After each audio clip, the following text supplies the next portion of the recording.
Yeah. Y'all know what it is. Get to the floor with your way for, cause we can ride the beat straight to the top. So wait so long and now it's the time to show them all that it's not a game. You don't care what I'm looking like, I just gotta show you that I'm still going nowhere. You about it, I don't doubt it, show me that you're showing about it, about it. Today is Pastor Chester Brown's birthday, and he, his wife, Lady Yolanda Brown, and 2 sons have chosen to start this special day remembering another day just 8 months ago that changed their lives forever, March 24th, 2012. I just asked Chester and Yolanda to put on their seatbelts at the light. This car was here waiting to turn. We're coming up the hill slowly. I was looking at Yolanda, glancing at her on the iPad, and saying, "Girl, you don't know what you're doing." And the gentleman was drag racing with another car, so when he came over the hill, he didn't see there was a car in his lane, so he had to merge over until this close lane.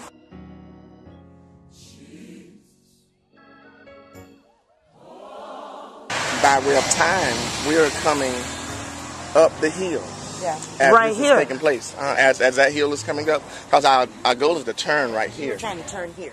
And by the time we're coming up, and I know Paul Russell is coming up, and so I, now looking over at her in the passenger seat, see a gray streak coming, and that's how I described it. It was a gray streak.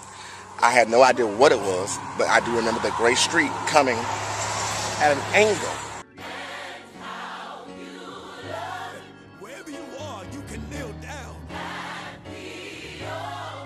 And I remember I was going to ask him a question, and I saw something at a glance coming out of the corner of my eye. I don't know if it was a bird or whatever. Coming from the left. Coming from the left. And before I could blink or anything, I remember just this, like something coming towards me and me making a grunting noise. But then I also, when I was trying to accept that I had been hit, then I also got this ringing sound from some type of impact. At the time, I didn't understand what was happening. And that's the kind of sound I remember hearing in my ears, and then nothing else. The next thing I remember is being awakened.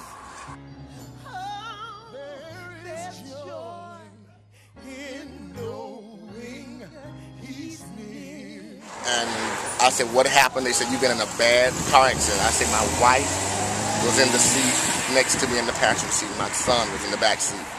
I said, "Are they still alive?" They said, "Yeah, they are alive."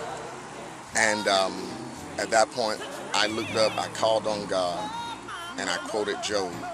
And I said, "God, the thing I feared the most has come upon us. Have mercy on us and please help us." Wow, what a testimony. What a testimony. My God. Pastor Chester Brown and Lady Yolanda Brown, thank y'all so much for just having me, inviting me into your space, and just allowing me to share your story with the world. Basically, this is, I just want to let y'all know I'm so overwhelmed right now. Because I'm so thankful. You're a living testimony. Amen. You're living, breathing, just testimony, blessing from God. And we want to talk about just your entire story. Your entire story. Because they just saw some of the footage from the accident. Right. And Pastor, you said your greatest fear has come upon you. What did you mean by that?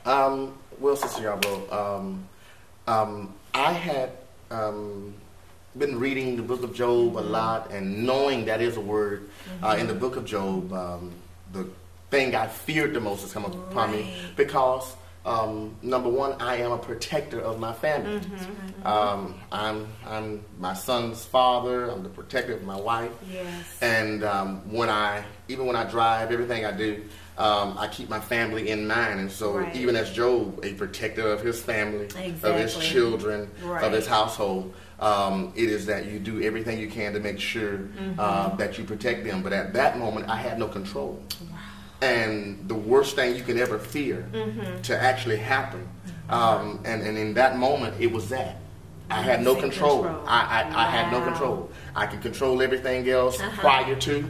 But in that instance, that's the first time I discovered I was helpless.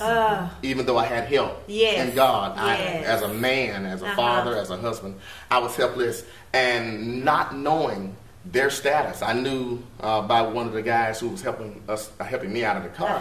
I knew that they were alive. But you can be alive and in a twisted tangle mess.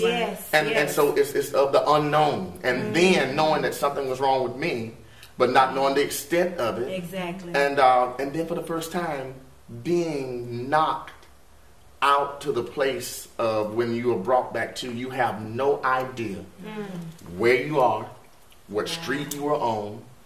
You do know you're in Tallahassee. That is in your mind, but you don't know what time it is, and you have absolutely no memory, and you're trying to bring yourself back into your mind. And so you ask God, help me. And then when I say, what happened? And they say, you've been in a bad accident. And God, plus listen, if you look at the history of my life, and when they did a benefit program for me, the major benefit program for me, and my pastor came, Pastor Devin Williams from Panama City, he came and he literally preached my living eulogy. And then I said that to say this, because the major point that he made is I'm always accident prone.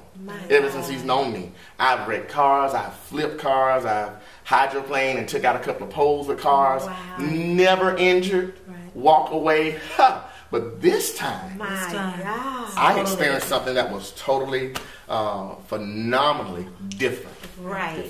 But you know what? There's always a preparation time for everything, and I truly believe that when we get saved, everything that we do is preparing us for something, for a next level, for anything. It's just like when a soldier goes into the war. You know, some enlist because family members pressure them. Some enlist because they they have good benefits. But some enlist because they have this mindset as though I'm going in because there may come a time when I may have to go to war. I may have to protect and serve my country.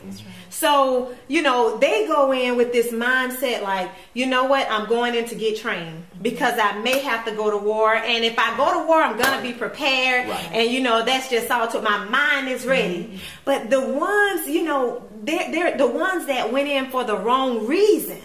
They have a lesser chance of surviving a war. Or if they survive, mentally destroyed. Post-traumatic stress disorder, they never overcome it. So you were prepared all these years, all this time for that day. Let's bring it even closer. Weeks before the accident, I kept waking up at 5 every single morning. I do not like to get up early. Preparation. I don't like to get up. Oh my God. He's my alarm clock every morning. He has to wake me every morning. But I'm not a morning person. He would wake me up. The Lord would wake me up at 5 every morning. I'm like, Lord, what is it? What am I not doing? I didn't know what it was. I'm like, Lord, what are you preparing me for? Not knowing that He was preparing me for March 24th. Let me go another step further. The man who was in the accident with us, Mr. Dender, 2 weeks before the accident, he confessed Christ. And was baptized. Really? For the very first time. My God. And the church he joined and became a member of was my mother's supervisor's church, who was a trustee. And that's how we got the information and connected it back to. So my God, He was in the plan of this. Yes, He from was. the beginning. But the enemy has to peek his head up every time. But I truly believe that God was preparing us, even from the moment when we were on Capitol Circle at the light. Well, actually, let's go a step back further. When we were coming out of Southwood, and he was going to go straight, but turned. And we said, there's a stop, the light was there, and he said, y'all, he looked back, he said, y'all put y'all seatbelt on. He said, put your seatbelt on. And normally we give him flack, like, babe, you know, and we didn't say a word. It was a peaceful Saturday. He went to speak at a conference on tithe and offering, and he came back. I was packed and ready to go. That never happened. I'm never prepared to go anywhere on time. So we knew there was going to be a shift and move of God. My God. So in every instance, the timing, everything, it was like a perfect orchestra that was just being played out by His hands. Nothing but God. Nothing but God. When we come back, Lady Yolanda tearfully remembers what it was like waiting on her husband to be pulled from their burning car and their long road to recovery when Life in the Now TV returns.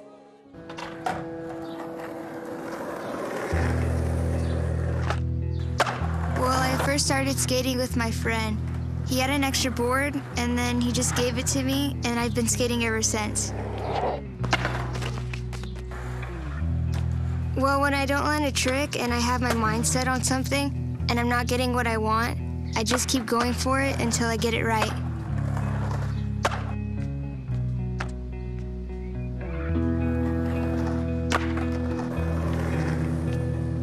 My mom, she didn't go to college, so she wants me to experience that whole thing, and so I could end up getting like a good job.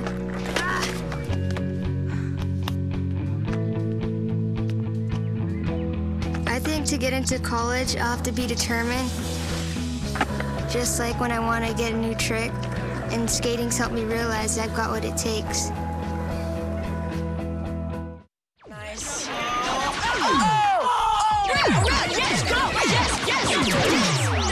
No.